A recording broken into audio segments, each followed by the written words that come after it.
Ratho Science, we believe your vehicle is a canvas for creativity. We start by capturing every detail, ensuring a perfect fit for your branding. We then meticulously measure every curve and contour. Our talented designers bring your vision to life with cutting-edge software. Next, the print. Using UV printers, stunning vinyl graphics that stand out on the road from our own industrial printers. With teamwork and dedication, we ensure every project is completed swiftly, efficiently, and on time. Transform your vehicle into a mobile advertisement with Ratho Science. Our portfolio speaks for itself. Come and let's drive your brand visibility forward. Contact us today for a free quotation. Ratho Science, tried and tested.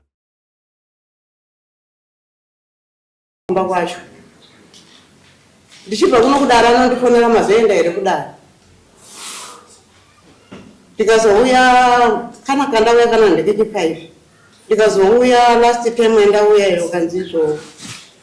mwakuru kanzizvo mozodzoka nanza mozouya nanza dzenyu ndikati ini ndaneta kufamba munhu achasingauye kudara kwanzi mozouya nanza dzenyu nasingauya nanza dzenyu gagara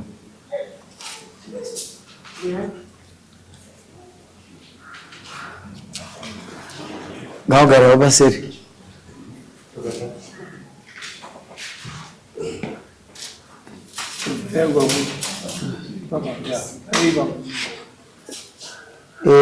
zimwe nyaya zvadzinoita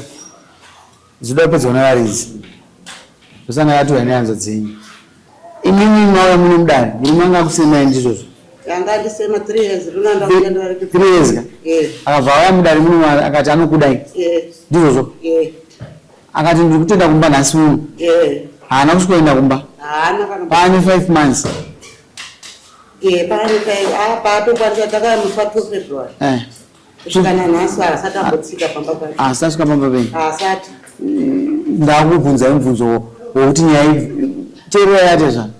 ndakubvunza mubvunzo wokuti ndizoti nyaya iyi yapera saka muri kufungei aini ndaona kuti handisi kuti vaine murume wacho ndichadawo nekuti haasi kundida kumba kwacho hawe ndo chokwadi chamaiti mambo munhu haasi kuuya ndimaifanira kuzobuda pachena nokuti maona pachena kuti munhu haasi kuuya saka munhu haasi kubuda yamai ndo zviri pachena pana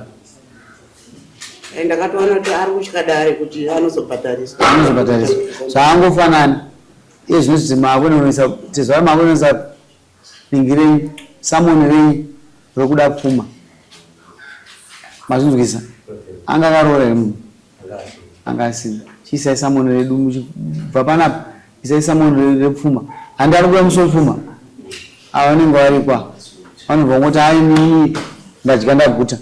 tomunge vari kureva chokwadi mani mazvitozotora nguru ndo maperera angaite nyaya isusu hatina decision kusvika muridzi washayisa decision yake inyaya yavanhu vairi vakaidanana ende mumwe anofanira kubuda pachena kuti handichada kana ndichiri kuda saka havataura vega ka aitya kuti handichada nekuti hapana chakabvisa kumba kwedu but ndiri kupedza mari yangu ndichiuya kuno kudara saka zvava pachena ima hamuchada ainina handichada akaita nyaya indiani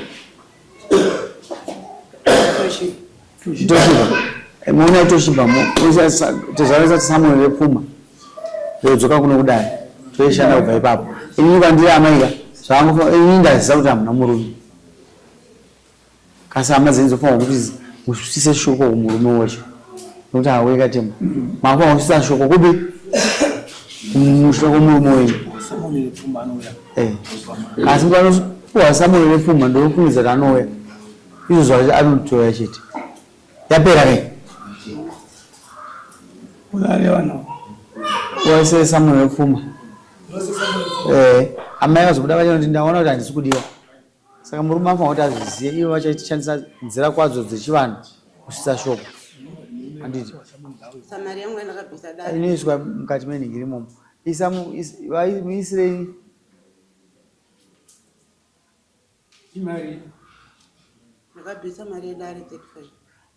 isai mari yedare kune murume wa $35 25 plus 10 yedare ende echende yapambasirwa mai yapera maita basa chezvacho